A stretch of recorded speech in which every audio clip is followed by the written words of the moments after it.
العليم من الشيطان اللعين الرجيم.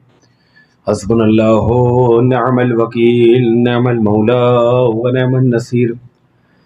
بسم الله الرحمن الرحيم. الحمد لله الذي هدانا لهذا وما كنا لنهتدي لولا أن هدانا الله.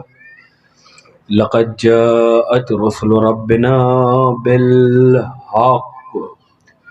الصلاة والسلام والتحية والإكرام على بشير النذير والسراج المنير الطهر الطاهر ودر الباخر مولانا أبي القاسم محمد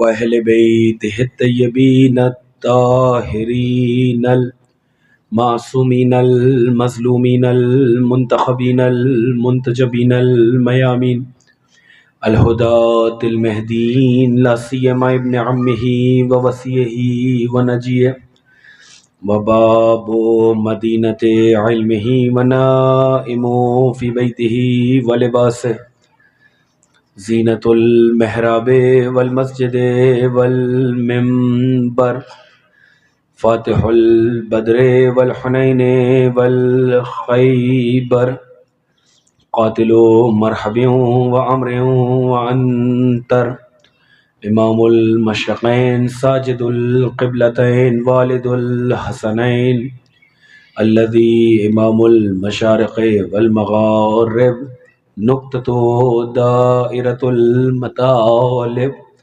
مطلوب كل طالب غالب كل غالب مولانا علی ابن ابی طالب.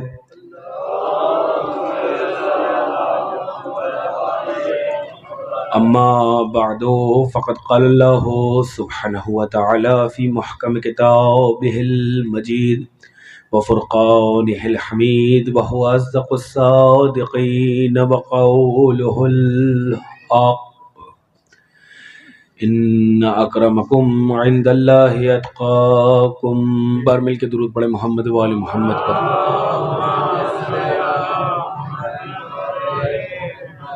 عزاداران سرکار سید الشہداء ماتمداران حضرت ابوالفضل العباس سن 1447 ہجری کے عشرہ محرم الحرام کی یہ چھٹی تقریر آپ حضرات 7ویں تقریر آپ حضرات اس امام بارگاہ میں سماعت فرما رہے ہیں. ماہ محرم کی آج 8ویں تاریخ ہے. جس آیہ کریمہ کے ذیل میں ہماری گفتگو جاری و ساری رہی اور جس آیہ کریمہ کو ہم مسلسل تلاوت کرتے رہے، بڑی مشہور و معروف آیت کے جس میں ارشاد رب العزت ہے کہ اللہ کی نگاہ میں قابل احترام قابل تعظیم وہی ہوتا ہے جس کے پاس سب سے زیادہ تقوی ہوتا ہے. توجہ ہے آپ کی؟ مجھے پتہ ہے تاخیر ہو گئی ہے لیکن تھک کے نہ سنیے گا. خدا کی نگاہ میں قابل احترام قابل عزت قابل تعظیم وہی ہوتا ہے جس کے پاس سب سے زیادہ تقوی ہوتا ہے. اب انسان نے تصور کیا کہ اگر ہم تقوی الہی کو پا گئے اور ہم نے تقوی کو حاصل کر لیا تو بس ہم سے بڑھ کر کوئی نہیں ہے اور ہم نے تمام منازل کو طے کر لیے. قرآن نے آواز دی کہ بسم اللہ الرحمن الرحیم الف لام میم احسب الناس ان یترکوا ان یقولوا آمنا وهم لا یفتنون. اس آیت میں بہت وضاحت کے ساتھ ان تمام افراد کو کہ جو اپنے کو مومن تصور فرماتے ہیں، جو یہ کہتے ہیں اللہ پر اقرار رکھتے ہیں، نبی کو مانتے ہیں، جو 12 اماموں کو مانتے ہیں، جو جنت اور جہنم کو مانتے ہیں، جو برزخ اور قیامت کو مانتے ہیں، جو جزا و سزا کو مانتے ہیں، جو میدان محشر میں حساب و کتاب پر ایمان رکھتے ہیں، ان تمام افراد کو متوجہ کیا جا رہا ہے، اس آیت کے ذریعے متنبہ کیا جا رہا ہے کہ صرف اقرار ایمان سے نجات نہیں ملے گی. آیت اعلان کر رہی ہے کہ کیا تم نے یہ گمان کر لیا، کیا تم نے یہ سوچ لیا کہ صرف اتنا کہنے پر کہ ہم ایمان لے آئے تمہیں چھوڑ دیا جائے گا، تمہیں بخش دیا جائے گا اور تمہیں امتحانوں کی منزل سے نہیں گزارا جائے گا؟ اس کا مطلب آیت اعلان کر رہی ہے کہ ایمان کے بعد اطمینان کی منزل نہیں ہے، ایمان کے بعد امتحان کی منزل ہے. درود پڑھے محمد و آل محمد.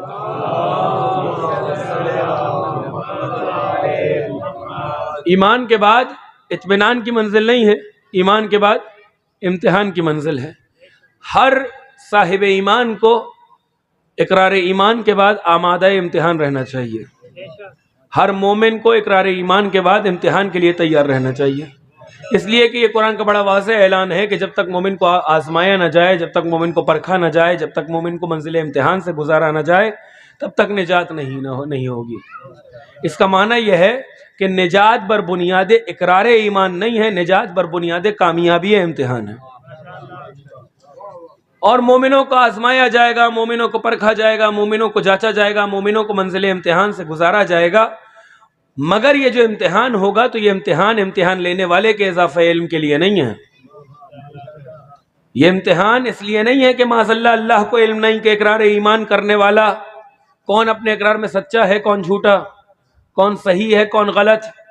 یہ امتحان کی منزل اس لیے نہیں ہے کہ معاذ اللہ کو علم نہیں ہے کہ وہ دیکھنا چاہتا ہے کہ مومن کون ہے اور غیر مومن کون ہے۔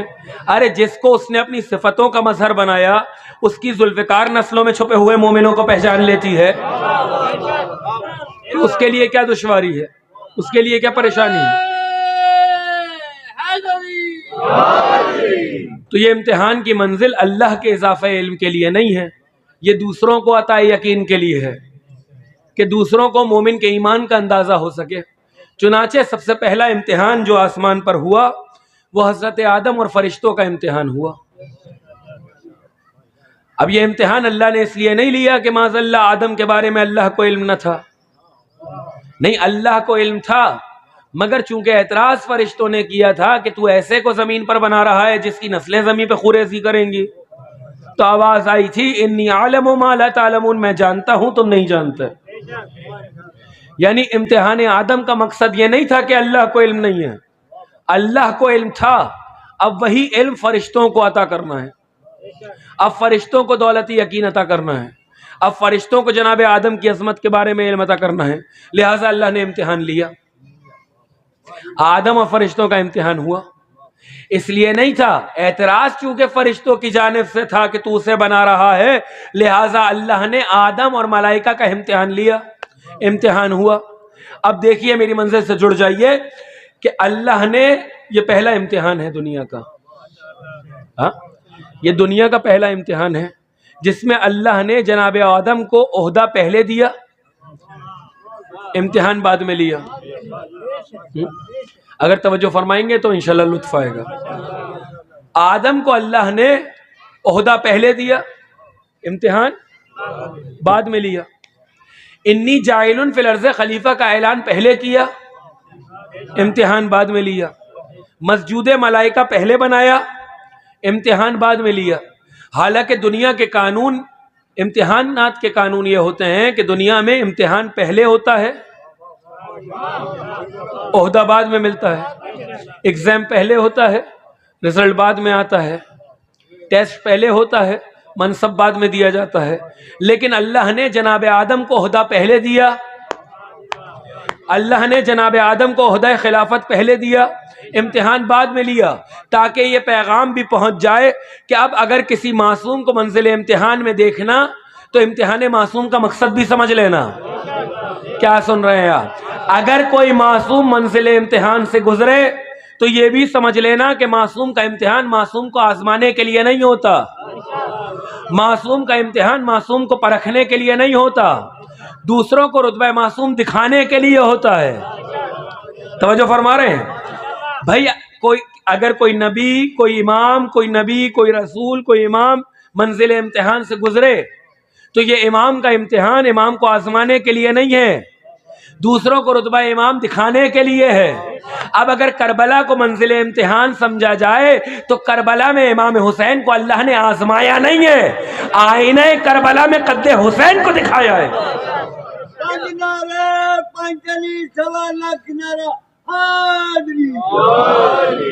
درود پڑھیں محمد و آل محمد،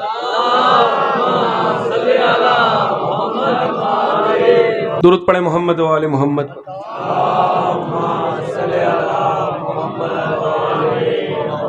آپ کی توجہ ہے میری جانب؟ اگر کربلا کو منزل امتحان جانا جائے، کربلا کو منزل امتحان جانا جائے تو کربلا کے میدان میں امام حسین کو آزمایا نہیں گیا، وہاں رتبہ امام حسین سمجھایا گیا ہے. توجہ فرمائی آپ نے، وہاں عظمت امام حسین سمجھائی گئی ہے. تو بہرحال ایمان کے ساتھ امتحان کا مکمل ساتھ ہے. آدم کا امتحان ہوا، اور وہاں جناب آدم کا اور ملائکہ کا جو امتحان ہوا تو ذریعہ بنا علم، ذریعہ بنا علم. اور پھر جیسے ہی زندگی زمین پر آئی اور جیسے ہی سلسلہ آدمیت شروع ہوئی تو پھر ایک منزل امتحان آئی. آسمان پر آدم اور ملائکہ کا امتحان ہوا، زمین پر اولاد آدم کا امتحان ہوا، حابیل و قابیل کا امتحان. اب وہاں جو امتحان ہوا تو ذریعہ بنا علم، یہاں حابیل اور قابیل کا جو امتحان ہوا تو ذریعہ یہ بنا کہ حابیل اور قابیل سے کہا کہ جاؤ تم اپنی اپنی نظریں لے کر آؤ. لیجئے نظر کو ذریعہ امتحان بنایا اور سمجھایا کہ یہ نظریں، یہ منتیں، یہ نیازیں یہ شیعوں کی رسم و رواج نہیں ہیں، یہ بھی ذریعہ امتحان کا نام ہے.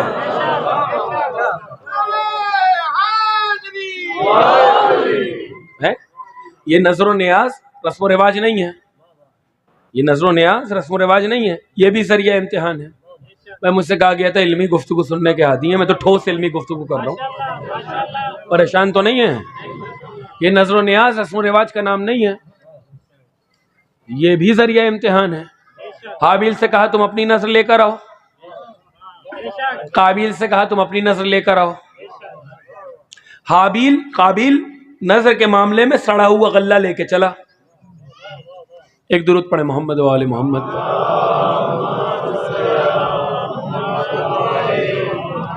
ایک بار اور درود پڑھے محمد و آل محمد.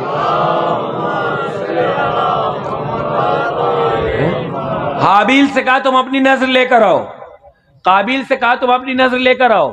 تو قابیل سڑا ہوا غلہ لے کے چلا اور حابیل نظر کے معاملے میں بہترین دمبا لے کے چلے. قابیل سڑا ہوا غلہ لے کے چلا، حابیل بہترین دمبا لے کے چلے.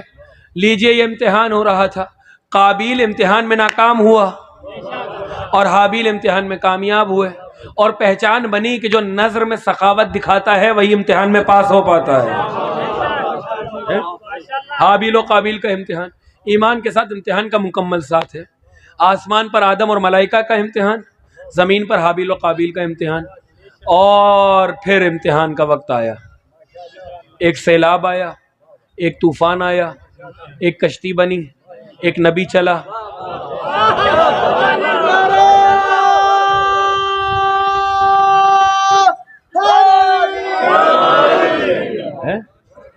آسمان پہ جناب آدم اور ملائکہ کا امتحان، وہاں ذریعہ بنا علم. یہاں زمین پہ جب زندگی شروع ہوئی اور سلسلہ آدمیت شروع ہوا تو حابیل اور قابیل کا امتحان، اور ذریعہ بنا نظر نیاز. تم اپنی نظر لے کر آؤ، تم اپنی نظر لے کر آؤ. وہ غلہ لے کے چلا سڑا ہوا، یہ دمبا لے کے چلے بہترین. اور قانون بنا کہ جو نظر میں سخاوت دکھاتا ہے وہی امتحان میں کامیاب ہو پاتا ہے. پھر منزل امتحان کہ ایک سیلاب آیا، ایک طوفان آیا، ایک کشتی بنی، ایک نبی چلا اور ایک بیٹا پہاڑ کی طرف بڑھا. پھر منزل امتحان، پیارا نبی، پیاری حدیث، مثل اہل بیتی کا مثل سفینۃ نوح، میرے اہل بیت کی مثال سفینہ نوح کی طرح ہے. جو اس میں سوار ہو گیا اس نے نجات پالی، جس نے اس سے منہ موڑا وہ غرق بھی ہوا، وہ ہلاک بھی ہوا. میں ہاتھوں کو جوڑ کے نبی کی بارگاہ میں کہوں یا نبی اللہ، غرق ہونا کافی نہیں تھا، جو ہلاکت کی قید بھی ساتھ لگا دی. میری طرف توجہ، غرق ہونا کافی نہیں تھا، جو ہلاکت کی قید بھی ساتھ لگا دی. بعید نہیں نبی آواز دیں، بہت سے غرق ہونے والوں کو بچا لیا جاتا ہے. جو ان کا دشمن ہو وہ غرق بھی ہوتا ہے، ہلاک بھی ہوتا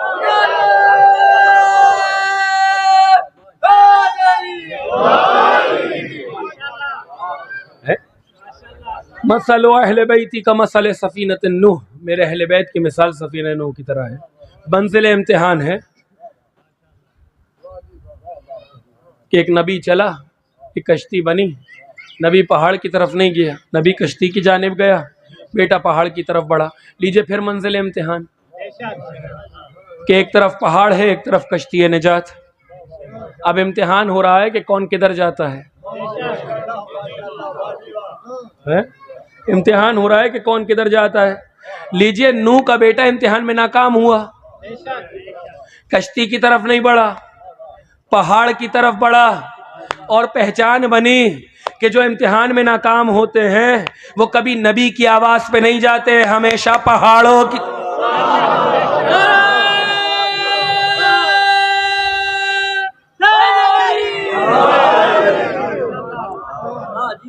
اور نوح نے کہا, نادى نوح ربہ, نوح نے اپنے رب کو پکارا, فقال یا رب ان ابنی من اہلی. نوح ہے نوح, سورہ ہود. نادى نوح ربہ فقال یا رب ان ابنی من اہلی.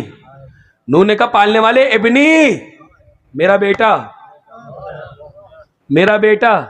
بس آج 8 محرم ہے, اسی منزل پر مجھے لانا تھا. نوح نے کہا ابنی پالنے والے میرا بیٹا. 1000 مرتبہ آپ نے سنا لیکن نتیجہ نیا دینا ہے. نوح کہہ رہے ہیں میرا بیٹا, اور وہاں سے آواز آ رہی ہے لیسا من اہلک, انہو لیسا من اہلک, کہ یہ آپ کے اہل سے نہیں ہے. دیکھیے یہ نبی کے قصے کیوں سنائے جا رہے ہیں, یہ نبی کے گھروں کے واقعات کیوں بتائے جا رہے ہیں, یہ حابیل اور قابیل کی باتیں کیوں بتائی جا رہی ہیں, یہ ابراہیم کے چچا آزر کی باتیں کیوں بتائی جا رہی ہیں, یہ نوح کی بیوی اور بیٹے کا قصہ کیوں سنایا جا رہا ہے, یہ یوسف کے بھائیوں کی داستان کیوں بتائی جا رہی ہے. یہ اس لیے بتائی جا رہی ہے کہ کسی کو رشتہ دیکھ کے نہ ماننا, رزلٹ دیکھ کے ماننا. کسی کو رشتہ دیکھ کے نہ ماننا, نتیجہ دیکھ کے ماننا, رزلٹ دیکھ کے ماننا کہ امتحان میں کامیاب ہوا یا ناکام ہوا. اب غور کرنے کی بات ہے.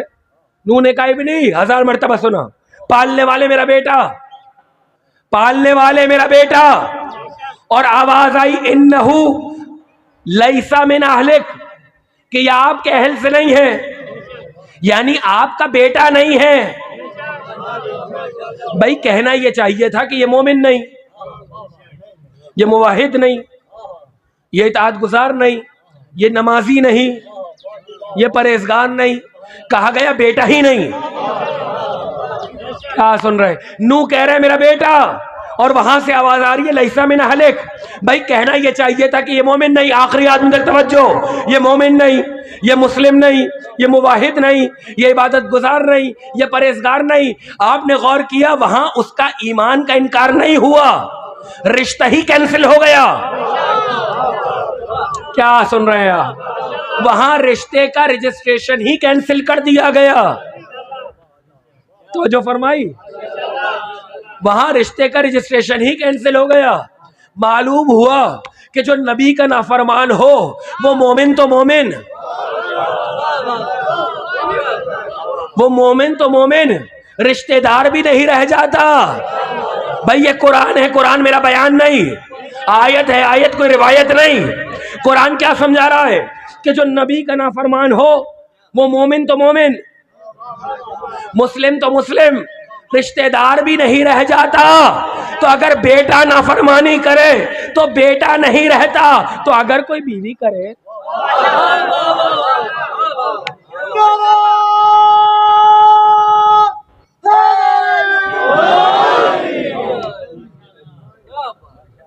یعنی ادھر نبی کی نافرمانی ہوئی اور وہاں ایمان سے خارج نہیں ہوتا ہے. وہاں آپ نے غور کیا, وہاں صرف ایمان سے خارج نہیں ہوتا, وہاں صرف اسلام سے خارجہ نہیں ہوتا, وہاں رشتے سے بھی خارجہ ہو جاتا ہے. یعنی ادھر نبی کی نافرمانی ہوئی, کہا لیسا من اہلک, لیسا من اہلک, یہ آپ کے اہل سے نہیں ہے. کیوں؟ انہو عمل غیر صالح. بس یہاں تک آپ کو لانا تھا اور یہیں سے مسائل. انہو عمل غیر صالح, کیوں نہیں ہے اہل سے, کیوں نہیں ہے اہل سے, کیوں نہیں ہے اہل سے. اب قرآن نے اعلان کیا, توجہ, قرآن نے اعلان کیا, نوح کہہ رہے میرا بیٹا, اور کہا جا رہا ہے یہ آپ کا بیٹا نہیں ہے, یہ آپ کے اہل سے نہیں ہے. کیوں بیٹا نہیں ہے, کیوں اہل سے نہیں ہے؟ قرآن اعلان کر رہا ہے اس لیے کہ اس کا عمل غیر صالح ہے. اس کا عمل غیر صالح ہے. بھائی اگر یہ بات میں نے سمجھا دی تو آج کی میری محنت سورت ہو جائے گی. یہ نوح کے بیٹے کا ذکر ہے قرآن میں. نوح نے کہا میرا بیٹا ابنی میرا بیٹا کل ایسا میں نہ ہلے کہ آپ کے اہل سے نہیں ہے. کیوں اہل سے نہیں ہے؟ کیوں بیٹا نہیں ہے؟ کیوں بیٹا نہیں ہے؟ بھائی یہ نہیں کہا گیا کہ آپ کے نسب سے نہیں ہے، کہ اس لیے کہ اس کا عمل غیر صالح ہے. اس کا مطلب عصمت سے رشتہ داری کا ایک قانون سمجھایا جا رہا ہے. اس کا معنی یہ ہے کہ عصمت سے رشتہ داری کا ایک قانون سمجھایا جا رہا ہے کہ معصوم سے رشتہ داری کے لیے صرف نسب کی شرط نہیں ہے، عمل کی شرط ہے. کیا سن رہے ہیں آپ؟ بھائی یہ قرآن ہے، توجہ کیجئے. قرآن معصوم کا بیٹا ہونے کے لیے صرف نسب کی شرط نہیں ہے، عمل کی بھی شرط ہے.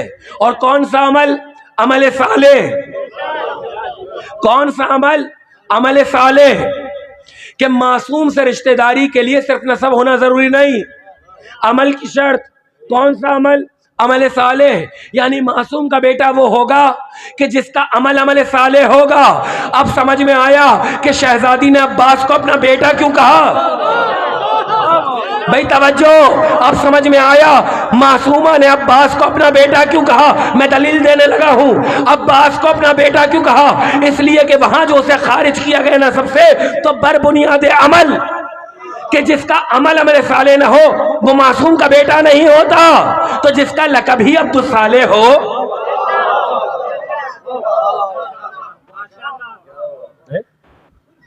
جس کا لقب ہی عبد الصالح ہو. آپ مولا عباس کی زیارت پڑھتے ہیں؟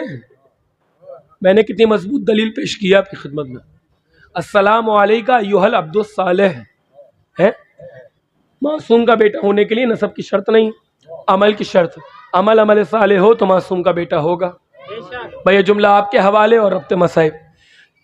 عباس کا عبد الصالح ہونا، دیکھتا ہوں کیسے سنیں گے.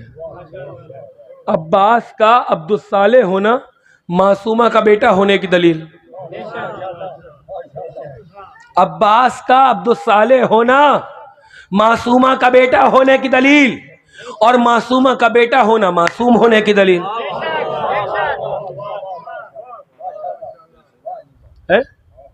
عباس کا عبد الصالح ہونا معصومہ کا بیٹا ہونے کی دلیل، اور معصومہ کا بیٹا ہونا معصوم ہونے کی دلیل. چہرے پریشان ہو گئے. چھوٹی چھوٹی باتیں ہوتی ہیں، اس میں بڑے بڑے قصے بن جاتے ہیں. میں نے کہا جناب آپ مجھے بتائیے پٹھان کا بیٹا کیا ہوگا؟ زور سے بولیے، گھبرا کیوں رہے؟ بلوچی کا بیٹا کیا ہوگا؟ مہاجر کا بیٹا کیا ہوگا؟ مرزا کا بیٹا کیا ہوگا؟ تو معصومہ کا بیٹا کون ہوگا؟ بھئی آپ خود اپنی زبان سے کہہ رہے ہیں. معصومہ کا بیٹا کون ہوگا؟ کہنے کہ جناب ان کا 14 کی فہرست میں تو نام نہیں ہے. گھبرا کے سن رہے ہیں؟ کہ جناب اگر وہ معصوم ہے تو 14 کی فہرست میں تو ان کا نام نہیں ہے. تو جناب عباس کا نام 14 کی فہرست میں نہ ہونا ان کے غیر معصوم ہونے کی دلیل تھوڑی ہے. عباس کا نام معصوموں کی فہرست میں نہ ہونا، 14 فہرست میں نہ ہونا ان کے غیر معصوم ہونے کی دلیل تھوڑی ہے. میں آپ کو ان کا صفت عصمت سے محروم ہونے کی دلیل تھوڑی ہے. میں آپ کو دلیل نہیں دیتا، حدیث سناتا ہوں. حدیث تشبیہ، یہ ایسی حدیث ہے کہ شیعہ علماء کے ساتھ ساتھ غیر شیعہ علماء تک نے ابن حبل حدید معتزلی سے لے کے فخر الدین رازی تک، فخر الدین رازی سے لے کے جلال الدین سیوطی تک، جلال الدین سیوطی سے لے کے سلیمان قندوزی تک، سلیمان قندوزی سے لے کے میر سید علی حمدانی تک. جتنی کتابیں میں نے پڑھی جن کے نام مجھے یاد تھے میں نے بتا دیے، اور سینکڑوں کتابوں میں یہ حدیث موجود ہے کہ سب نے لکھا حدیث تشبیہ کو کہ نبی نے فرمایا جو آدم کو علم میں، نوح کو تقوی میں، ابراہیم کو خلت میں، موسیٰ کو ہیبت میں، عیسیٰ کو عبادت میں دیکھنا چاہے وہ علی کو دیکھ لے.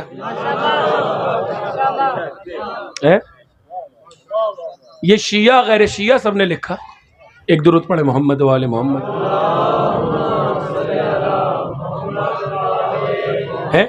سب نے لکھا کہ جو دیکھنا چاہے وہ علی کو دیکھ لے. ٹھیک ہے وہی بات، علی کو دیکھ لے. بھائی خود امام شافعی تک نے کہا کہ میں حیران ہوں کہ ذات علی وہ ذات ہے. کون؟ میں حیران ہوں کہ ذات علی وہ ذات ہے. کون کہہ رہے ہیں؟ امام شافعی. کہ جن کے فضائل دشمنوں نے عداوت میں مٹائے. جن کے فضائل دشمنوں نے عداوت میں مٹائے اور دوستوں نے ڈر کے مارے چھپائے. غور سے سنیے اس بات کو. وہ کہہ رہے میں حیران ہوں کہ ذات علی وہ ذات ہے کہ جن کے فضائل دشمنوں نے عداوت میں مٹائے، دوستوں نے ڈر کے مارے چھپائے. میں تقیہ کے دور میں دشمنوں نے عداوت میں مٹائے اور دور تقیہ میں دوستوں نے ڈر کے مارے چھپائے. وہ کہتے ہیں جن کے فضائل دوستوں اور دشمنوں دونوں نے مل کے گھٹائے ہوں، آج ان کا ہونا بھی معجزہ ہے. تو بہرحال یہ حدیث شیعہ غیر شیعہ سب نے لکھا، میں نام بتا چکا، سب کتابوں میں ہیں. اور بھی حدیثیں ہیں اس حدیث کے ساتھ. کیا آدم کو علم میں، نوح کو تقویٰ میں، موسیٰ کو ہیبت میں، عیسیٰ کو زہد میں، ابراہیم کو خلت میں دیکھنا چاہے وہ علی کو دیکھ لے. اس کے علاوہ بھی حدیث ہیں کہ نبی فرماتے ہیں سارے انبیاء کی صفتیں علی میں موجود ہیں. آدم کی صفت علی میں موجود ہے، نوح کی صفت علی میں موجود ہے، ابراہیم کی صفت علی میں موجود ہے، موسیٰ عیسیٰ کی صفتیں علی کے اندر ہیں. مگر فہرست نبوت میں علی کا نام نہیں ہے.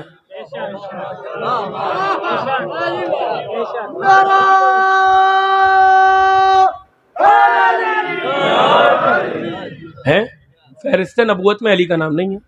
تو نام نہ ہونا کس بات کی دلیل ہے؟ کیا ان کا صفت نبوت سے محروم ہونے کی دلیل ہے کہ جناب چونکہ فہرست نبوت میں علی کا نام نہیں لہٰذا ان کے اندر صفت نبوت نہیں؟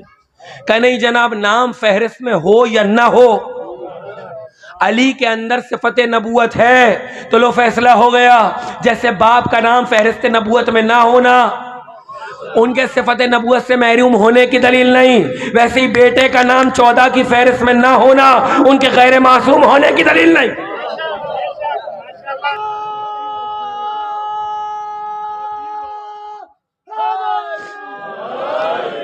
اب ایک عالم ہے، اب کتاب کا نام ہے نعرہ علم دبدبہ آدم، قم سے چھپی ہے، آیت اللہ صافی گل پائے کے مکتب سے. اس کتاب میں یہ واقعہ موجود ہے. وہ کہتے ہیں کہ دو عالم شیعہ دونوں عالم دونوں بین الحرمین میں بیٹھے ہوئے بحث کر رہے تھے.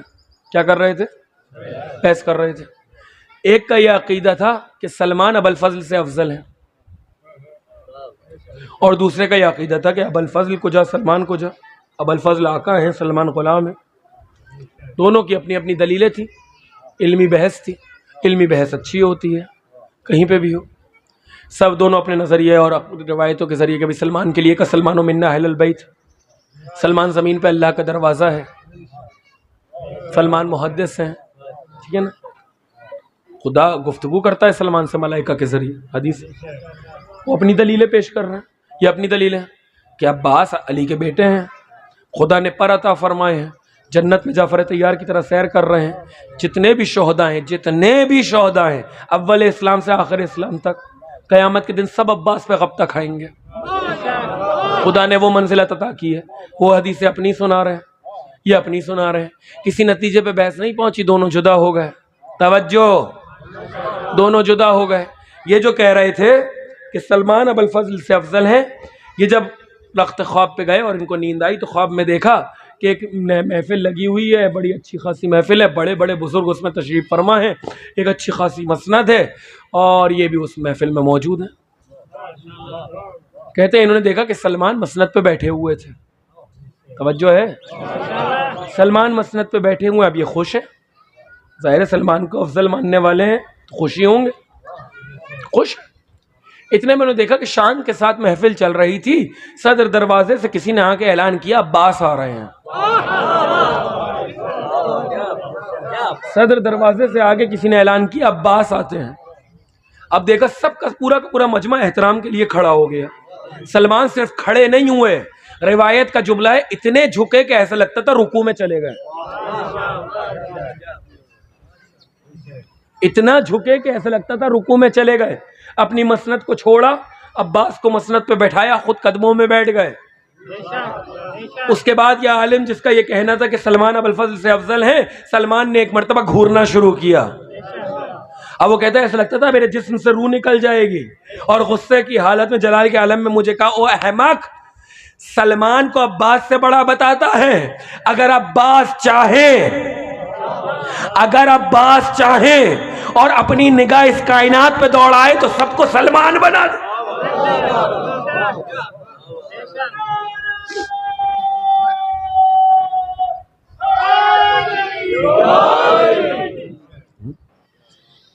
یہ عباس کا اختیار ہے کہ اگر عباس چاہیں تو سب کو سلمان بنا دیں۔ ایسا عباس خود تو توحید کا پرچم لہرانے والے ہیں ہی ہیں۔ میں نے ہمیشہ کہا ہے کہ لے کر آؤ 2 لائنیں توحید پر، لے کر آ جاؤ کسی سے، لاؤ چیلنج ہے میرا۔ جس طرح علی بولے 2 لائنیں بنا کے لے آؤ۔ نہیں دکھا سکتی دنیا، نہیں دکھا سکتی۔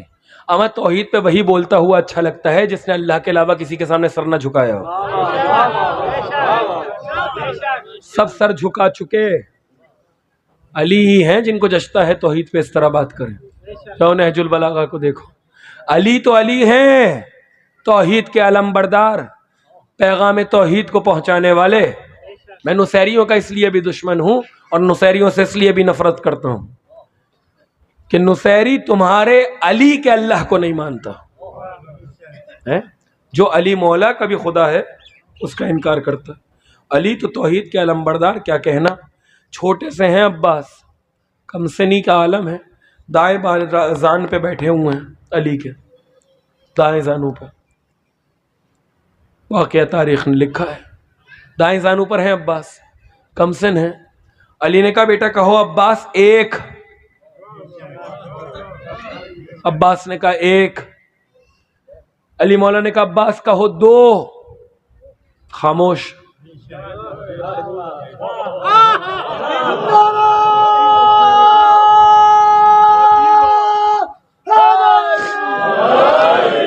خاموش۔ علی نے کہا بیٹے عباس 2 کیوں نہیں کہتے؟ کہ فرمانے لگے میرے بابا جس زبان سے عباس کے 1 نکلا ہو اس سے 2 نکلنا گوارا نہیں ہے۔ عباس کو گوارا نہیں کہ جس زبان سے 1 کہا ہو اس سے 2 کہہ دے۔ یہ ہے علی کا بیٹا عباس کہ وہ بھی توحید کا علم بردار، یہ بھی توحید کا علم بردار، اور ایسا توحید کا علم بردار کہ علم ملا تو اسی کا ہو کے رہ گیا۔ اب وقت میں گنجائش نہیں ہے ورنہ تاریخ سنا تھا۔ یہ وہی علم ہے کہ جو جنت سے آدم کو ملا، آدم سے نوح کے پاس آیا، انبیاء سے ہوتا ہوا دست علی میں آیا، اور دست علی سے دست عباس میں آیا، اور ایسا آیا کہ اب علمدار تو بہت بنے لیکن عباس کے بعد کوئی علمدار کہلایا نہیں۔ یہیں پر آ کر علمداری رک گئی، یہیں پر آ کر رک گئی۔ جب مدینے سے کاروان چلا تھا، کچھ ہستیاں ایسی ہیں آل محمد کے خاندان کی کہ جن کے مزاج میں کچھ چیزیں جو ہے وہ سخت ہیں۔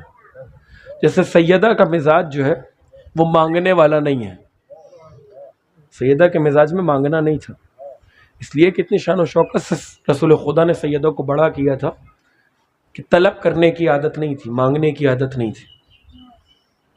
لیکن خدا نے ان ہستیوں کا امتحان اسی چیز کے ذریعے لیا کہ جس چیز کی عادت نہیں تھی۔ سیدہ کو مانگنے کی عادت نہیں تھی، دربار میں مانگنے کے لیے جانا پڑا۔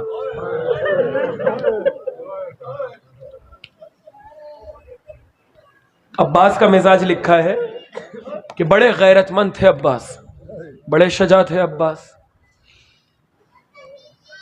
یہاں کسی نے توہین کی، جب ام البنین شادی ہو کے آئیں تو چوکھٹ پہ سر کو جھکا دیا کہ بچوں خبردار ماں نہ کہنا، اپنی کنیز کہہ کے بلانا۔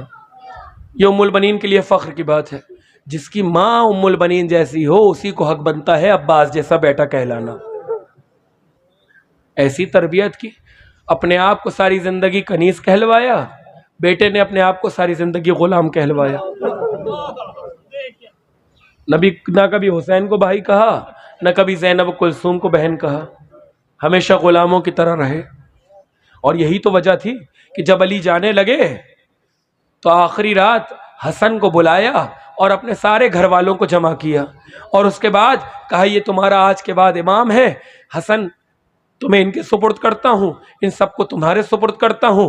اور اس کے بعد ایک ایک کر کے حسن کے ہاتھ پہ سب کے ہاتھوں کو رکھوا دیا، یعنی سب کو سونپ دیا حسن بیٹے کے ذمے۔ لیکن لکھا یہ ہے کہ عباس اس در پہ کھڑے ہو کے دیکھ رہے تھے. علی نے عباس کو نہیں بلایا تھا. دوڑتے ہوئے آئے, جناب ام البنین کو بتایا. جناب ام البنین آئیں کہ آقا میرے بیٹے سے کیا کوئی خطا ہو گئی ہے؟ آپ نے سب کے ہاتھ حسن کے ہاتھ میں دے دیے, میرے بچے کا ہاتھ نہیں دیا. رونے لگے. حسین کو بلایا اور ایک مرتبہ حسین سے کہا حسین ہاتھ بڑھاؤ. حسین نے ہاتھ بڑھایا, حسین کے ہاتھ میں عباس کا ہاتھ رکھ دیا. کہ اس کو مانگا ہی کربلا کے لیے, اس کو جانا ہی حسین کے ساتھ. عباس کے مزاج میں توہین برداشت کرنا نہیں تھا. توہین برداشت کرنا نہیں. جہاں توہین برداشت کرنا نہ ہو, جہاں غیرت کا یہ عالم ہو, وہاں کبھی ولید کے دربار میں جب جا رہے ہیں اور آواز بلند ہو رہی ہے, حسین روک رہے ہیں,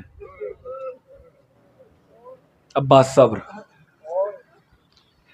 کبھی ہور کا لشکر آ رہا ہے, لجام فرس پہ ہاتھ ڈالا جا رہا ہے, حسین تلوار کھینچنا چاہتے ہیں, حسین صبر. کبھی 2 محرم 3 محرم کو خیمے ہٹانے کے لیے کہا جاتا ہے, عباس تلوار کھینچنا چاہتے ہیں, حسین پھر صبر. حسین صرف صبر کی تلقین کر رہے ہیں اور عباس بار بار حکم امام پہ تلوار کو ڈال رہے ہیں. شجاعت کس نے دیکھی کہاں تھی عباس کی؟ صفین میں بس ایک منظر لوگوں نے دیکھا تھا, تلوار تو عباس چلائی ہی نہ سکے. بار بار صبر کی تلقین فرماتے رہے حسین, عباس حکم امام پہ تلوار کو ڈالتے رہے. یہاں تک کہ 9 محرم آئی اور 9 محرم کو فوج اشقیہ نے چاہا کہ تیروں کی بارش خیموں کی جانب کر دیں. کہ ایک مرتبہ عباس باہر آئے, کیا چاہتے ہو, کیوں تیر برسا رہے ہو؟ حسین نے کہا ان سے کہو کہ ہم گفتگو کریں گے. بات ہوئی. لکھا ہے کہ حسین اور علی اکبر دونوں اکیلے چلے تھے. حسین نے مڑ کے دیکھا تو پیچھے پیچھے عباس آ رہے ہیں. آج بھی کربلا میں وہ جگہ ہے, خدا آپ کو لے کر جائے, آپ زیارت کیجئے, کہ جہاں پر حسین کی گفتگو ہوئی تھی. پیچھے پیچھے عباس آ رہے تھے. حسین نے مڑ کے دیکھا کہ عباس پیچھے کیوں آتے ہو؟ کہا وہ دیکھیے عمر سعد بھی آ رہا ہے, عمر سعد کا بیٹا بھی آ رہا ہے, اور پیچھے پیچھے اس کا غلام بھی آ رہا ہے. اس کا غلام آئے اور آپ کا غلام ساتھ نہ جائے, ایسا تو ممکن ہی نہیں ہے. ساتھ آئے, گفتگو ہوئی.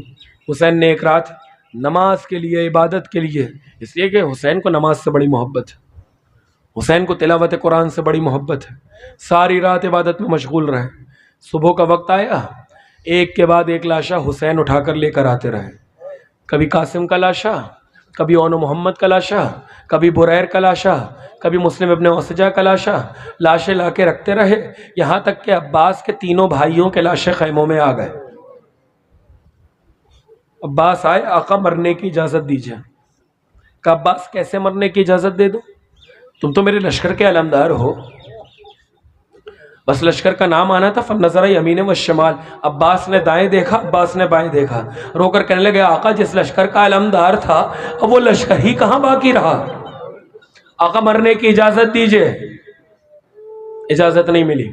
خیمے سے باہر آئے, سر جھکا کے کچھ سوچ ہی رہے تھے کہ اتنے میں ایک خیمے سے آواز آئی, التش التش.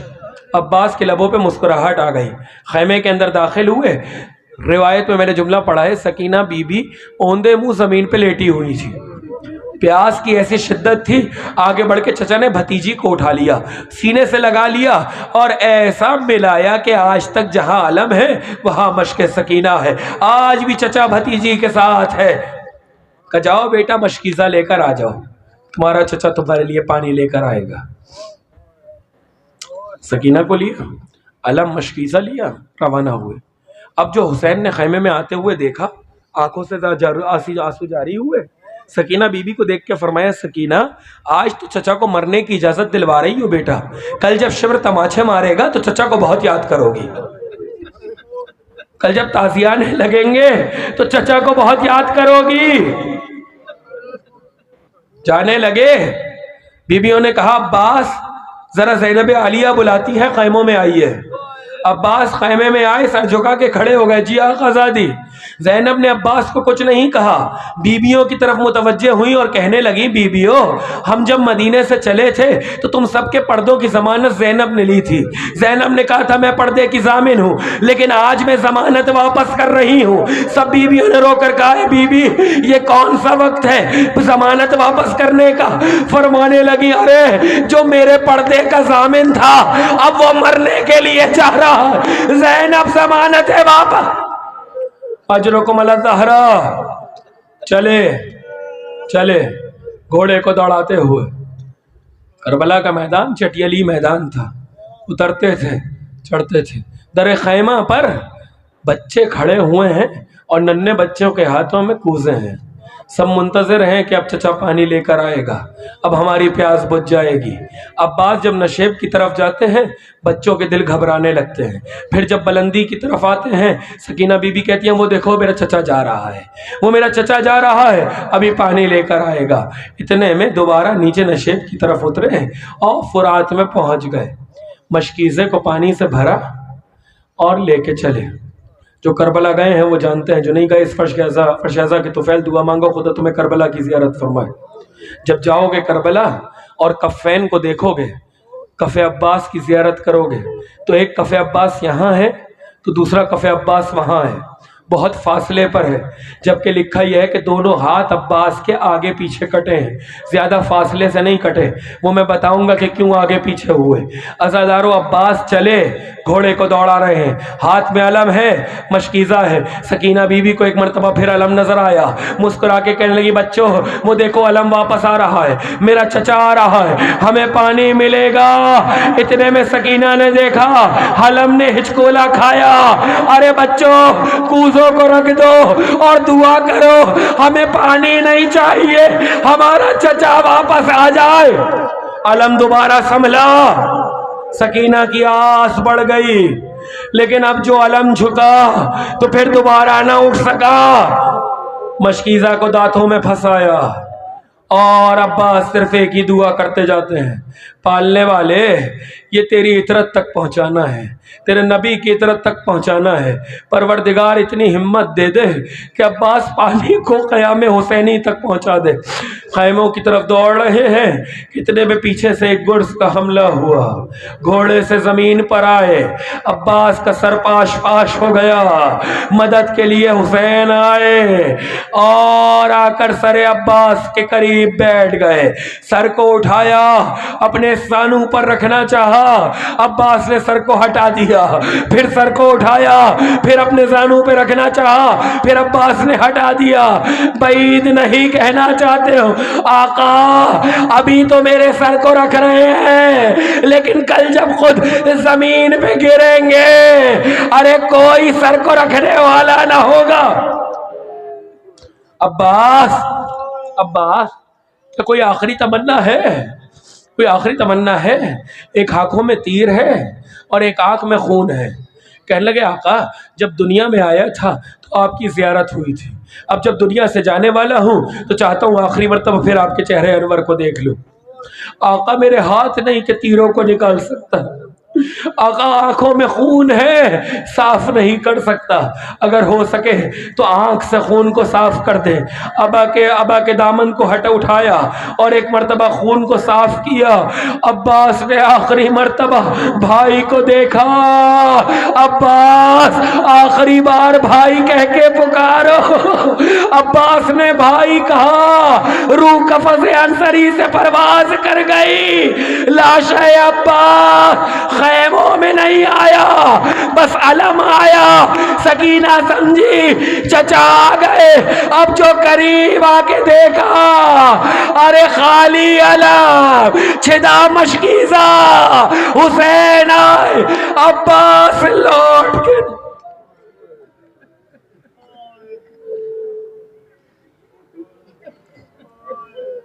لعنت اللہ علی القوم الظالمین۔ سَيَعْلَمُ الَّذِينَ ظَلَمُوا أَيَّ مُنْقَلَبٍ يَنْقَلِبُونَ۔